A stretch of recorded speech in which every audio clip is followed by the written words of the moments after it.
Hey guys, welcome back to the channel. Today's video is a very special one for me personally because this concept in particular has helped me tremendously over the years in RTS games, and it applies extremely well to Company of Heroes 3. So this is sort of how I approach the early game, and I hope this is helpful for you. So as you can see on screen, we have Twin Beaches, a 1v1 map. We have the American player in the south, and we have the Wehrmacht player in the north. Now, there's a fog of war when the game starts, and there's a very limited amount of data, right? The players just start, no points are capped, there's very limited resources, which means there's a very limited amount of things your opponent can possibly do at the early stage of the game, right? So you have to think about the beginning of the game as sort of like building blocks, right? In the very beginning, you have one piece, but you don't have all the pieces yet. You're adding those pieces into the game. So what you want to do and how I approach the game is I always think about my opponent in relation to myself in the early game because there's limited data. So what I mean by that is if I build a rifleman in the beginning of the game right away, okay, I know my opponent can't have 4 units, right?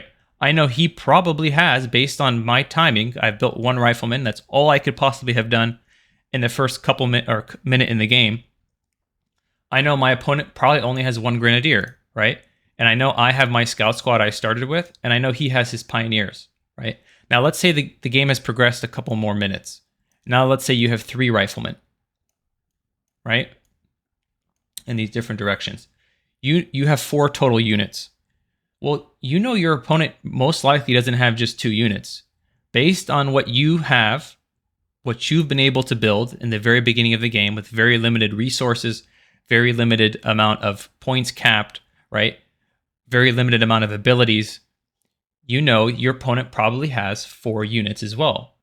So let's just add a Grenadier, and let's add an MG team, okay? So it's always really, really helpful to say, okay, the game just started, I have 4 units, my opponent probably also has 4 units. And this is very, very helpful because the early game is really, the early to mid game is really the best time to implement this theory, because as the game progresses and more information kind of builds and the game becomes more complex, it becomes harder and harder to draw these conclusions. Now, where this becomes extremely helpful is in the beginning of the game, there's a massive fog of war, there's limited data, there's limited amount of units in the battlefield, which means that you really use unit movement and army movement to your advantage. Now, let's say your scout squad moves up right to the center. We're going to keep the riflemen on the outsides right now, just for example's sake. Right now, let's say your scout squad moves up and immediately notices that there's an MG right here on this roadway, protecting the roadway, and your scout squad sees that MG, right? What you know now, just based purely off this one encounter right away, is that you know the MG's here. You know you have 4 total units, which means you know based on subtraction, your opponent, if you're subtracting this 1, you know your opponent has 3 units somewhere else, right? So now let's say seconds later, all of a sudden you notice a grenadier here as well, okay? With the same reasoning now, you have 4 units total. You see 2 units with one of your units. You know, based on simple reasoning, that your opponent has 2 more units somewhere else, right? Now, let's say these units are up here. Now, let's say at the same exact time, your rifleman moves up and catches both of these units, right? And all of a sudden, 2 of your units are accounting for and scout 4 enemy units in 2 different locations, like here. And you only have 4 units. And that's the fastest 4 units you can possibly get on the battlefield, right? You know by the same logic and reasoning that you have 4 units, your opponent has 4 units, and all his units are accounted for in this situation, right? Purely based off that information, within a split second, you can draw the conclusion that you can overwhelm this army up here by shifting like this, right? And your 4 units can overwhelm these 2 units. Likewise, if you want to completely, if you have a unit up here and you want to completely avoid this army, this grenadier and this MG early on, and your scout squad, let's say your scout squad's in this building, right? And you're tying them up, you're keeping them pinned. If you want to gain an advantage on the map, and you know that there's only a total of 4 enemy units, and 2 of them are up here, isolated from the other 2, you can overwhelm these units with 3 riflemen right away in the beginning of the game, right? You can gain momentum that way. And this is how the USF sort of plays, right? It's all about flanking. It's all about overwhelming your opponent's units, being aggressive, getting in their face, getting in close quarters, utilizing the maneuverability of the riflemen, and really taking advantage of the close combat advantage you have, the speed that you have, so that you can win this fight. Now, let's say you do win the fight and you force these 2 units to retreat. With the same logic and reasoning, you can say, okay, I just forced 2 units to retreat. I have 4 units, and I can only possibly have 4 units, which means my opponent also can only possibly have 4 units, roughly speaking. Well, he just retreated 2, and I know based on the game that they're inactive right now. They're on the way back to base. I could take advantage of this opportunity and take my 4 units, knowing he only has 2, and I can flank him and overwhelm this position, right?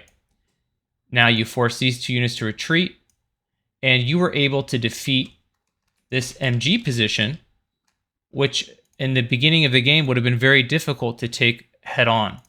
If you would have initially came up like this, and you would have kept these units up here, and you came head on, and the MG suppressed you, and these units came down to help, and now you're in this brutal, 4 unit versus 4 unit stalemate, and it can go either way based on better micro, better positioning, and so forth. So I hope that made sense. Okay. So we have the game just beginning, Scout Squad, and the game for our opponent just beginning, Pioneer. Okay. Now let's say your Scout Squad moves up, his Pioneer moves up, right? And let's say you have a Rifleman building and your opponent has a Grenadier building. Okay, so right in the beginning of the game, you notice his Pioneer. Both of your guys' early game starting units are engaging. You just finished your first Rifleman, which means that your opponent probably only has 1 Rifleman as well, or 1 unit as well, right? And let's say your opponent brings this quickly over here to engage your Scout Squad, right? To overwhelm this squad. Well, you could immediately send your Rifleman up here as well to engage, or you can use the same reasoning that we've talked about and say, okay, both of his units are here and they're both engaging my Scout Squad. This is not a priority for me. What I want to do is I want to go cap points, right? So I'm going to go cap these points. I'm going to move along this way, right? Now let's say at the same exact time, you've just finished another Rifleman, right? And it's moving up along this way as well. And your opponent builds an MG, right? And is moving up here, okay? Now let's say that all of his units are up in this northern section and your Scout Squad is seeing the same thing. Just for example's sake, your Scout Squad is noticing the same exact thing. He's building up his army here. Well, he's got 3 units. You see them all, and you know those are his 3 units only because you have 3 as well. So you know that's very, very likely to be the case. Well, you could say, okay, all of his units are up here. Most players are going to want to just come up and engage head on, right? But what you can continue to do is take the other side of the map, right? So the game is progressing. You built a 3rd unit. He's built another unit. And now he's just completely in the north. Instead of saying, okay, all of his units are in the north, I need to engage him in the north. Let's say even he's encroaching a little bit farther on you, right? He's putting some pressure. You could try and engage this head on, but let's say this MG is in a really good position. Let's say you're not necessarily very good against MGs head on. Whatever the reason may be, you don't have to engage him head on 4 units for 4 units. You could attack him where he's weak. Don't attack him where he's strong. And you know exactly where his units are because he's showing you all of his units. So you could start to take the other side of the map, right? And cut him off potentially, right? And this is where the game gets really interesting because let's say this is the new situation that you're in. Your scout squad's on the back foot. He's backing up. Your opponent's putting more and more pressure. He's encroaching upon your base. It feels scary because he's getting closer and closer, right? Well, simple divide and conquer tactics and something you really want to implement in Company of Heroes is, once again, utilizing this logic to your advantage and saying, okay, I can't engage this army head on, but what I'm going to do is I'm going to move around, cap the rest of the map. So the game is even. He's got the right side of the map. I've got the left side of the map. And how am I going to defeat this army? How am I going to take this army on? That's the question, right? Well, instead of taking it on directly, head on, which you'll probably lose, or it's 50-50. What you can say is, you know what I'm going to do? The next unit coming out of the barracks is going to be hindered because I have my 3 units here blocking it from coming. And at the same time, he's pushing up farther and farther. He's getting farther and farther from reinforcements. And my reinforcements are closer, right? Now I can overwhelm this army by simply enveloping it, right? Not simply, that's not easy to do. But I want to explain the concept of this. And then, you can force this army to retreat, right? And then the game can stabilize into a standard game. That happens quite often, right? It becomes a standard game from there. Now, what I really want to explain is this same sort of logic and concept, but in a more simple way, right? Something that you might encounter moving forward. So let's go ahead and take our scout squad. Okay, game just started. The game is progressing, let's say. And let's say your opponent puts this MG right here, very far forward. And let's say your scout squad and your riflemen are over here. Your rifleman's back over here. Your scout squad sees this immediately, right? And you can't engage this. Well, one other way to think about this is your opponent has invested all these resources here, right? So what you want to do is invest your resources elsewhere, right? Because you guys are even right now. You guys are evenly matched here. You're not going to necessarily win this fight, especially against an MG head-on. But what you can do is you can say, okay, if my opponent has invested a lot of resources in one area, I could counteract that by either investing the same amount of resources in the same area to engage him, which would be here, or I can invest my remaining resources over here because he has none over here and I have some over here, right? The rifleman. Okay, now let's take this concept in relation to an emplacement, which I know a lot of players may struggle with early on, especially new players. Now, let's say the game has progressed to the mid game, and your opponent has put this flak gun right here on the right side of the map, right on this fuel, or let's say it's right on this star point. He's protecting this. Okay, and let's say at the same exact time he has an anti-tank gun because he wants to use this for anti-infantry right here, and he wants to use this for anti-tank. So he's got his bases covered here. It's going to be very hard to take this position in the early to mid game, right? The mid game, let's say, because once again, there's a very limited amount of resources, and he's invested a lot of his resources on this right side of the map. Okay, what this means by default, if he's invested this many resources very early on, as fast as he possibly could on this side of the map, that means he can't possibly have this, the same amount of resources as you on this side of the map, right? So what I mean by that is, let's say he invests in a flak and an AT gun as fast as possible, right? And let's say you have your Greyhound and you have these riflemen. Okay, and let's say at the same time he has these Grenadiers over here because he doesn't need units on the other side. He's got his Pioneer to repair, right? So he's got 6 units roughly, and let's say you have 6 units roughly. A lot of players are going to try and engage this because your opponent's over here, and you're going to get stuck because the Greyhound is trying to engage, but the AT's there. Your infantry is trying to get through, but the flak gun's there.